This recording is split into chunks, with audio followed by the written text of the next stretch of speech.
Vamos a seguir bebiendo agua del mismo pozo porque lo vamos a necesitar ahora y siempre. Porque ahí vamos a refrescar nuestra mente, nuestros sentimientos, nuestra voluntad y encontrar algunos principios que nos ayuden en la vida diaria. Aquí no estamos nosotros dogmatizando absolutamente nada, ni imponer nada a nadie. Solo hermanos y hermanas que nos llama a reflexión, porque hay muchas cosas que se cuentan en las Escrituras que nosotros las hemos vivido en la vida diaria y las seguiremos viviendo, o puede ser que no. De todos modos, tampoco la Biblia impone nada a nadie, pero se deja el relato para que uno lea y saque las consecuencias. Quisiera hablar en esta noche un poquito del perdón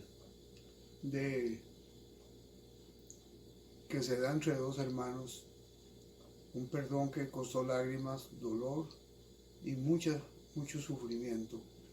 ¿Y cuál es el trasfondo entre estos dos hermanos, entre Esaú y Jacob?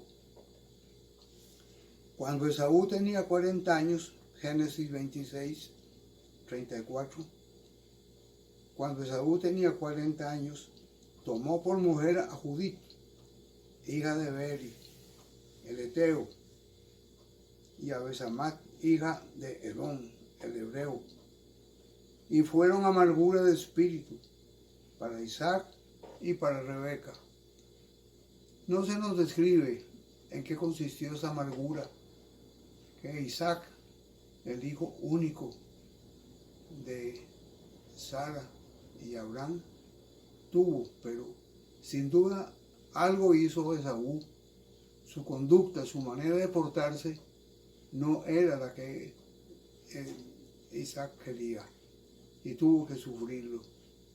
Y muy interesante cómo Raquel influye, Rebeca influye en todas estas cosas y se une a Esaú para que busque la bendición del Señor, aun cuando sabía que no se había portado bien. Dice así, el Génesis 27, aconteció que cuando Isaac envejeció y sus ojos se oscurecieron, quedando sin vista, llamó a Esaú, su hijo mayor, según la ley del primogénito, ¿verdad? Que el mayor recibía todo. Su hijo mayor, y le dijo, hijo mío. Él respondió, aquí estoy. Le dice Isaac, yo soy viejo y no sé el día de mi muerte. Toma pues ahora tus armas, tu aljaba y tu arco, y sal al campo a cazarme algo. Hazme un guisado como a mí me gusta. Tráemelo y comeré para que yo te bendiga antes que muera. Rebeca estaba escuchando cuando Isaac hablaba a su hijo Esaú, y se fue Esaú al campo para buscar la caza que había de traer.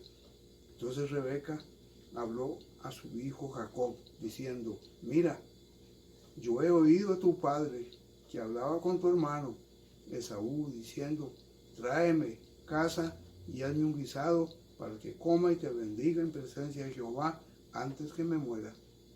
Y lo instruye y le dice que haga lo mismo, que vaya y busque un animal y que se lo presente. Y lo viste con una ropa muy parecida a la de Esaú, especialmente que lo hacía parecer que tenía muchos vellos, porque Esaú significa velludo, y parece que Jacob era lampiño. Bueno, entonces se acercó al papá y ya había un engaño ahí en el cual participó Rebeca. Qué cuidado que hay que tener. Los padres necesitan defender sus derechos y cuando ven que son justos y rectos, sin pelear, deben hablar, razonar sobre esas cosas. Bueno, entonces bendice a a Jacob creyendo que era Esaú. Cuando Esaú llega y se da cuenta que ya no hay bendición para él, monta en cólera, se pone furioso y le dice al papá que lo bendiga, que le dé a él algo, alguna bendición, porque se quedó solo sin la bendición del Señor. Y todo el trasfondo es por lo mal que se portó Esaú y porque Esaú no hizo la voluntad de su padre, se portó como le dio la gana.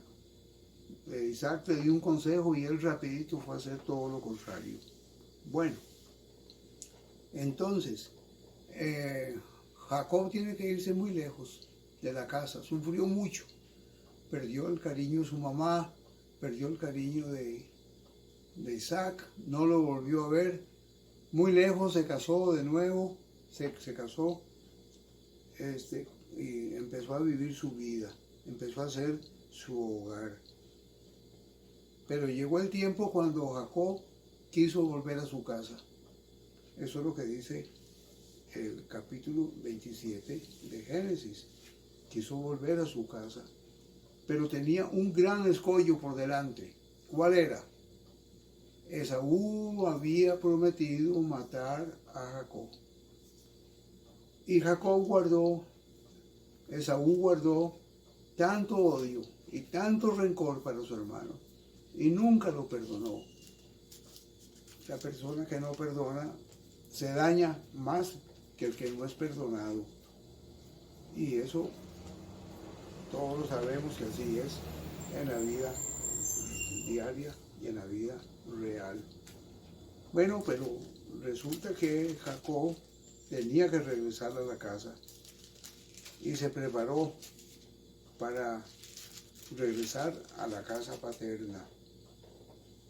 Dice el texto bíblico que cuando Jacob se preparó para ir a buscar a su familia que le quedaba y encontrarse con su hermano, dice, alzó Jacob sus ojos y vio que venía Esaú con 400 hombres. Entonces repartió a los niños entre Lea, Raquel y las 2 siervas. Los dispuso de tal manera que tuviera estratégicamente la manera de huir y de librarse y de luchar contra su hermano Esaú. Pero recordemos lo que vimos antes. Ya Jacob había luchado con Dios y le había dicho que lo bendijera, como que él presentía lo que venía y él sabía que él no podía encontrarse solo con sus fuerzas contra Esaú. No tenía tantas armas ni tantos soldados como los que tenía Esaú. Esaú era inmensamente rico. Si eran 400, yo no sé, pero la expresión quiere decir que tenía mucha gente a su servicio. Y así pues, Jacob se prepara. Y vean ustedes qué interesante. Este pasaje está cargado de enseñanzas. Toca las fibras más finas del corazón humano. Y se va a encontrarse con su hermano. ¿Qué pasó entonces? Se encuentran, manda a los niños adelante, los ordena por cuadrillas. Tenía 12 hijos, ¿recuerdan? Él es el fundador del pueblo de Israel. 12 hijos y los coloca de tal manera que Esaú se ablande por eso.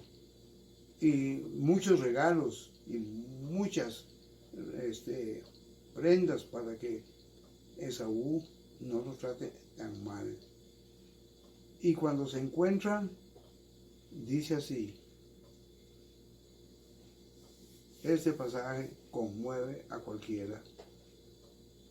Jacob pasó delante de ellos y se inclinó a tierra 7 veces. Una costumbre oriental que significaba humillación y sumisión. No era tanto el miedo como reconocer la grandeza del otro. Se inclinó a tierra 7 veces hasta que llegó a su hermano. Pero Esaú corrió a su encuentro y echándose sobre su cuello, lo abrazó y besó, y los dos lloraron. ¿Quién cambió el corazón de Esaú? ¿Quién le hizo ver a su hermano con amor y cariño y abandonar el deseo de vengarse de él y de no saludarlo y de no vivir? ¿Quién había hecho eso? Ya leímos el pasaje anterior la vez pasada y vimos cómo la lucha de Jacob, Dios lo bendijo mucho. Llega Jacob ya entrado en años, va renqueando, ya no es el mismo de antes, no tiene la misma fuerza, no camina tan libremente, pero se abrazan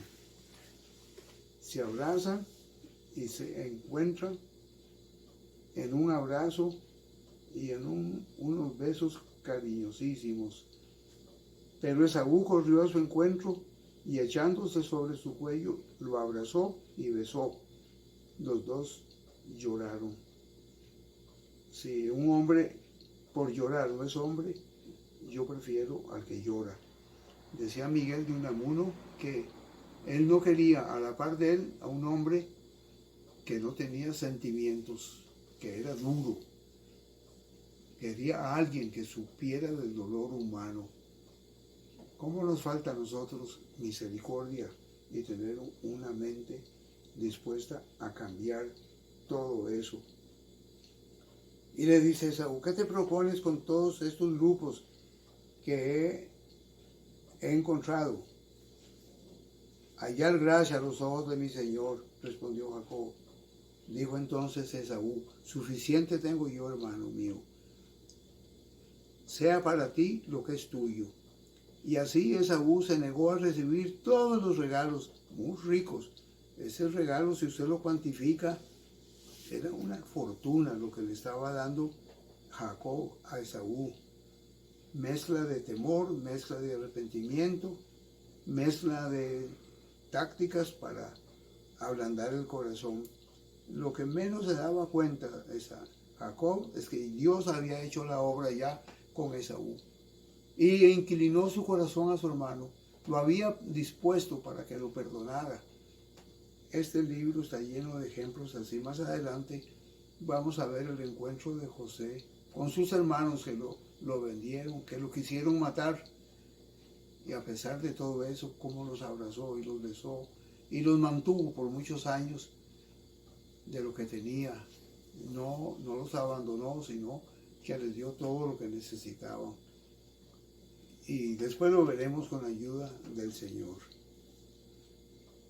Bueno, entonces el texto nos dice, Jacob fue a Sucot, allí se edificó una casa e hizo cabañas para su ganado, por tanto puso por nombre Sucot aquel lugar. Después Jacob, cuando regresaba de Padán Aram, llegó sano y salvo a la ciudad de Siquem, que está en la tierra de Canaán, y acampó delante de la ciudad. Compró a los hijos de Hamor, padre de Siquem, por 100 monedas la parte del campo donde había plantado su tienda. Erigió allí un altar y lo llamó El Elohe, Israel. Es un nombre compuesto que significa el Dios de Israel. Recuerda que Dios le cambia el nombre a Jacob. Ya no te llamarás más Jacob, tramposo, malicioso, que juegas con la gente. Ahora serás otro, con una conducta diferente. El gran cambio de Jacob.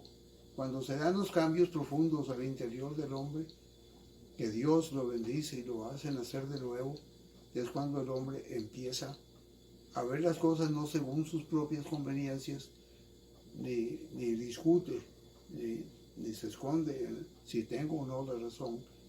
El amor de Dios lo envuelve y se vuelve misericordioso y amoroso.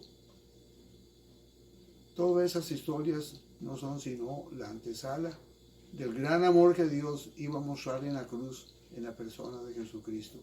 De tal manera amó Dios al mundo que dio a su Hijo unigénito, Y Romanos más adelante va a decir, si no perdonó a su Hijo, sino que lo entregó por nosotros. No hay ninguna religión que nos hable de un Hijo amado que haya venido para redimirnos y para salvarnos, ni en la mitología, ni en las otras fuentes literarias del Viejo Oriente. En este libro, que parece añejo, que parece una tontería, se encuentra el gran amor de Dios para el hombre. Dios nos amó, a usted y a mí, hermana y hermano, para que nosotros aprendamos a amar y a perdonar a todos aquellos con quienes convivimos. Que la gracia del Señor sea con todos nosotros. Oremos unos por los otros. Hay muchas personas que necesitan la oración en la iglesia. Oremos por las crisis que tienen muchos hermanos que tienen que resolverlos. Muchos enfermos en la comunidad de fe. En la casa de Marlene hay hermanos que están enfermos, que necesitan mucho la gracia y la mano del Señor. Que la paz del Señor sea contigo y conmigo. Oremos unos por otros, hermanos. Esto es lo que Dios quiere de nosotros. Gracias por estar un rato más con nosotros. Si le ha gustado este programa, bebiendo el mismo pozo, mándenlo a sus amigos y amistades. Muchos los están haciendo y han sido muy bien recibidos. No porque sea alguna joya literaria ni una pieza oratoria, no, sino es de corazón a corazón que les habla el pastor José Antonio Morales. Dios les bendiga rica y abundantemente. Amén.